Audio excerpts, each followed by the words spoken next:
रावणाला सांगत आहे, एके लंकेशा सावधान, तू जरी केले अमृतपान, तरी वायू असते तुझा प्राण, क्षणार्धे जान जाईल.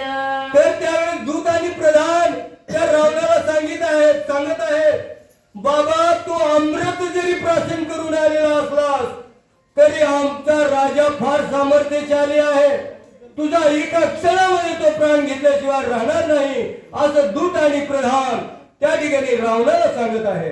जरी तू झालासी वज्र शरीरी, तरी वाई पुढे तुझी नुरेची उरी, निमेषा माझी समुद्र चारी, स्नान करून जो येतो. अरे बाबा तो समुद्र स्नान करून येत आहे, तू जरी वज्र शरीरी जरी असलास, कितीही सामर्थ्यशाली जरी असलास तरी हा वाली फार सामर्थ्यशाली आहे, तुझा या ठिकाणी निपात एका क्षणामध्ये करेल असा तो वाली सामर्थ्यशील आहे, आमचा राजा फार सामर्थ्यशील आहे, असे दूत आणि प्रधान त्या ठिकाणी रावणाला सांगत आहे.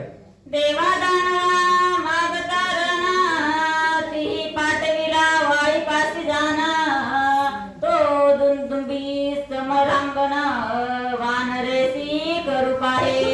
तर त्या ठिकाणी दुदुंबी सुद्धा एक वेळेस त्या ठिकाणी वाली बरोबर युद्ध करण्यासाठी आला होता. अनेक प्रकारचे सुरगण देवगण सुद्धा या ठिकाणी त्या वालीपुढे उभा राहत नाहीत, असा फार मोठा सामर्थ्यशाली आमचा राजा आहे, असे दूत आणि प्रधान त्या रावणाला सांगतात. एका दुंबी समर्थ, वाळीने मारिला निमेषांत, पेल पडिलासी करेवर पर्यंत, मंदरा चळ दुसरा. तर त्या ठिकाणी एक वेळेस दुदुंबी या ठिकाणी वाली बरोबर सम्रांगण युद्ध करण्यासाठी आलेला होता, पण त्याचा सुद्धा त्या ठिकाणी वालीने निपात केला आणि त्या ठिकाणी त्या दुदुंबीचा सुद्धा प्रताप त्या ठिकाणी चाललेला नाही, असा फार मोठा सामर्थ्यशाली आमचा राजा आहे, असं दूत आणि प्रधान त्या रावणाला सांगतात. जरी तुझ प्रसन्न त्रिपुरारी, तुवा जिंकले राजपृथ्वीवरी, करी वाळी दर्शने तुझी उरी, नुरे निर्धारी जाणतो मी. तर त्यावेळेस तो दूत आणि प्रधान सांगतात, तू जरी महादेवाचा पुजारी असलास आणि तो पृथ्वीचे राजे कितीही जिंकले असले तरी त्या ठिकाणी वाली समोर तुझा निभाव लागणार नाही, तो वाली फार सामर्थ्यशाली आहे, आमचा राजा फार सामर्थ्यशाली आहे, तू एक क्षणभर सुद्धा त्या राजा पुढं आणि वाली समोर तुझा निभाव लागणार नाही असं सांगतात. अथवा तंकडी असेल तुझे पोटी, तरी जाय दक्षिण समुद्राचे तटी, रायासी तुझ होईल भेटी, संग्रामी सुखी करील. तर त्यावेळेस त्या ठिकाणी त्या रावणाला सांगतात, तुला फारच गडबड असेल, तुला थोडा वेळ सुद्धा टाइम नसेल तर त्या दक्षिण दिशेचा मार्ग धरून जा, त्या ठिकाणी आमचा राजा स्नानाला गेलेला आहे आणि त्या ठिकाणी तो राजा तो पाहिल्यानंतर राजाची तुझी भेट झाल्यानंतर तो राजा काही तुला भिणार नाही, लागलीच तुझ्या बरोबर युद्ध करेल, असं त्या ठिकाणी ते दूत आणि प्रधान त्या रावणाला सांगतात. दक्षिण सागरी करोनी स्नान, बैसलासे कपी दुसरा भान, तेजे अत्यंत विराजमान, देखुनी मन निवेल तुझे. आणि बाबा ज्यावेळेस तू त्या ठिकाणी त्या कपिराजाला त्या वालीला पाहशील त्यावेळेस तुझं मन तृप्त होईल, असा तेजस्वी आमचा राजा आहे. तर तुला फारच गडबड असेल, तुला फारच या ठिकाणी टाइम नसेल तर तू दक्षिण दिशेचा मार्ग धरून ज्या ठिकाणी आमचा राजा स्नानाला गेलेला आहे त्या ठिकाणी जा आणि त्याच्या बरोबर युद्ध कर. वाळी आहे समुद्र तीरी, ऐसे कोणी सुरारी, चालीला जैसा कज्जळगिरी, बहुक्रोधे करी उचंबळत. तर ज्यावेळेस त्या ठिकाणी असं दूतांनी सांगितलं त्यावेळेस रावणाला एवढा क्रोध आला, एवढा उचंबळलेला आहे, क्रोधाने उचंबळलेला आहे आणि त्या ठिकाणी जसं त्या दूतांनी सांगितलं तसा दक्षिण दिशेचा मार्ग धरलेला आहे आणि ज्या ठिकाणी स्नानाला तो वाली गेलेला होता त्या ठिकाणी आणि ती दिशा धरून तो रावण चाललेला आहे. दुरोणी देखील तारकांत, ध्यानस्थ बैस पापी धरावया निशाचरणात पुष्पकावरोनी उतरला. आणि ज्यावेळेस त्या ठिकाणी ज्यावेळेस त्या तारासूत जो वाली आहे त्या ठिकाणी ते रावणाने पाहिलेला आहे. असा पुण्य एखादा पंडित किंवा व्रत तपस्वी त्या ठिकाणी तप करायला बसल्यानंतर किती तेजस्वी दिसतो तशा प्रकारे फार मोठा तेजस्वी वाली दिसू लागलेला आहे.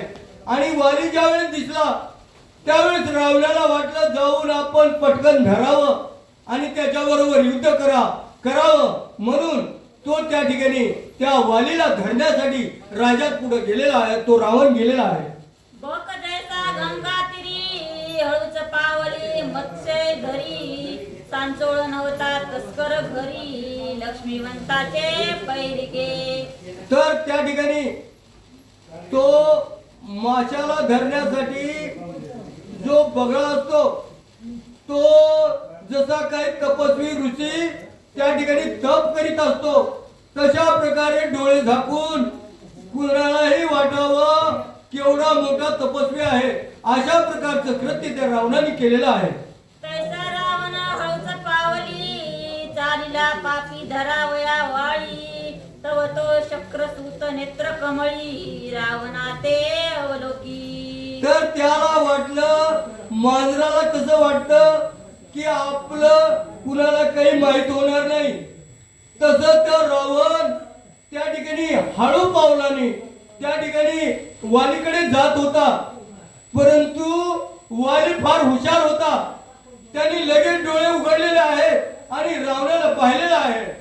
विसारी भुजी करुणा धरू गेला जो रावण तव वाळीने हात उचलो न कांखे तळी दडपिला.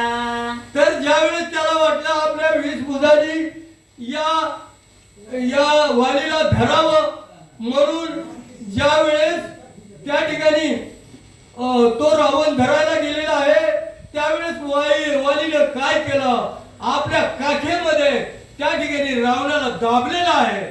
सहस्रे लंकनाथ कांखे खाली झाला दडपिता पुनर्पितो समुद्री तत्वता स्नानाकारणे जाता झाला. आणि त्यावेळेस त्यांनी काय केलं तो वाली काय स्नान करण्यासाठी गेलेला नव्हता. त्या ठिकाणी तो बसलेला होता. ज्यावेळेस रावणाला पाहिलं त्यावेळेस त्यांनी काखेमध्ये त्या रावणाला दाबलं आणि नंतर तसाच त्या ठिकाणी समुद्र स्नानासाठी तो वाली त्या ठिकाणी रावणाला काठीत धरून त्या ठिकाणी स्नानाला गेलेला आहे. रावण असोनी कांखे तळी करिता समुद्री आंघोळी नाकी तोंडी क्षार जळी कासावी तर उदन करी. तर ज्यावेळेस तो रावण त्या वालीच्या काठेमध्ये आहे तो स्नान करीत आहे. ज्यावेळेस स्नान करत होता त्यावेळेस त्याच्या नाका तोंडामध्ये रावणाच्या पाणी गेलेलं आहे. फार मोठा कासावीस झालेला आहे. आता माणसाच्या तोंडामध्ये मुखामध्ये थोडं जरी पाणी गेलं तरी माणूस किती कासावीस होतो. पण रावणाचं तर त्या ठिकाणी त्या तीर्थ एवढं मोठं होतं आणि त्या तिथील पाण्याला अंत नव्हता आणि एवढं पाणी त्याच्या शरीरामध्ये गेल्यामुळं तो इतका कासावीस झाला होता की त्याला प्राण जाण्याची वेळ आली होती.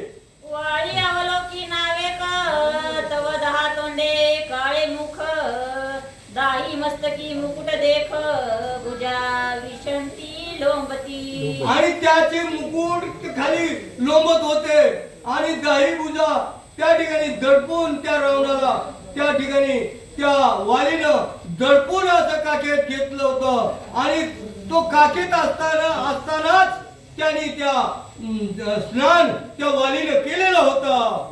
शरीर दीर्घ लंबायमान काकेतून लोंबती चरण जैसा खगेश्वर पगर्ण धरून नेतसे तैसा वाळी. आणि त्या ठिकाणी त्याचे पाय असं खाली लोंबत होते कारण दशाच तशी झालेली होती. त्यामुळं रावणाची फार मोठी स्थिती बिकट झाली. फार मोठा कासावीस तो झालेला होता. ऐसा चहू समुद्री संध्या तर्पणा करोनी अमरेश नंदना श्रमरहित वीर जाना नगर प्रांताला गोना पयाला. त्या ठिकाणी सगळ्या ठिकाणचं स्नान त्या वालीने केलं. तो रावण तसाच काठेमध्ये दाबलेला आहे आणि सगळं स्नान झाल्यानंतर तो वाली आपल्या नगराकडे आलेला आहे. मने म्या घालून काखे तळी केली या समुद्री आंघोळी तरी कोण दशा तया झाली विचारोनी बली पाहुपा. तर त्यावेळेस त्या ठिकाणी त्या वालीने विचार केला, मी या ठिकाणी सगळ्या ठिकाणचं स्नान करून आलेलो आहे आणि काखेमध्ये जो व्यक्ती आहे त्याची काय अवस्था झालेली आहे ते आपण जरा पाहावं म्हणून त्यांनी पाहिलेलं आहे म्हणतात. ऐसे विचारून तारकांत मग दोन्ही उचलले हात तव काकेतून लंकनात सुटोनी पुढे पडियेला. तर ज्यावेळेस बघ असं आपण पाहावं म्हणून त्यांनी त्या वालीने हात वर केले आणि हात वर केल्याच्या नंतर तो रावण खाली पडलेला आहे. वाळी म्हणे तू कोणाचा कोणा दक्षिण समुद्री यावया काय कारण मद धरित होतासी की निमित्त जाण समूळ कथन सांग आता. तर त्यावेळेस वालीनं विचारलं, बाबा मी तर स्नानासाठी आलेलो होतो, मग माझ्याकडे तू कशाला आला होतास आणि तू मला धरण्याचं काय कारण आहे आणि तू ही सगळी कथा मला सांग असं वालीनं त्या रावणाला विचारलेलं आहे. वाळी सांगोन ते काळी विस्मय पूर्ण हृदय कमळी तव राक्षसेंद्र बद्धांजली विनविता झाला ते समयी. तर ज्यावेळेस बघ असं त्या वालीचं बोलणं ऐकलं त्यावेळेस त्या ठिकाणी रावण त्या वालीला विनंती करू लागला आणि काय विनंती करतो ते ऐका. शक्रसुता तुझ्या बळाची थोरी उपमा देव तरी या विभुवना माझारी वीर देखिले परी तुझी सरी कल्पाती तेन कावती. तर त्यावेळेस रावण त्या वालीला सांगत आहे, बाबा आतापर्यंत मी फार वीर पाहिले पण तुझ्यासारखा पराक्रमी वीर मी कुठंही पाहिला नाही. कारण तू या जगामध्ये बलवान आहे, सर्व देशामध्ये आणि कुठेही या पृथ्वीवर तुझा पराभव कोणीही करणार नाही असा फार मोठा तू पराक्रमी आहेस असा रावण त्या वालीची स्तुती करीत आहे. म्या आपुलेनी बळे मही जिंतिली चतुर समुद्र पाही परी तुझ्या बळा समता नाही माझ्या दृष्टी पडिली आजवरी. तर त्यावेळेस तो रावण सांगत आहे, मी अनेक ठिकाणी युद्ध केला, बऱ्याच देशातील राजांना मी जिंकलं, पण बाबा तुझ्यासारखा वीर मी आतापर्यंत कुठेही आणि कोणत्याही ठिकाणी पाहिला नाही असा रावण त्या ठिकाणी वालीची स्तुती करीत आहे. मी आलो युद्धा कारणे त्वा मद धरुणी चतुर समुद्री स्नाने गेली आता मद रक्षणे जीवनदाना धने देऊनी. तर त्यावेळेस रावण त्या वालीला विचारित आहे, म्हणत आहे तर त्यावेळेस की बाबा मी तर तुझ्यासाठी युद्धाला तू ज्या ठिकाणी स्नान करण्यासाठी आलो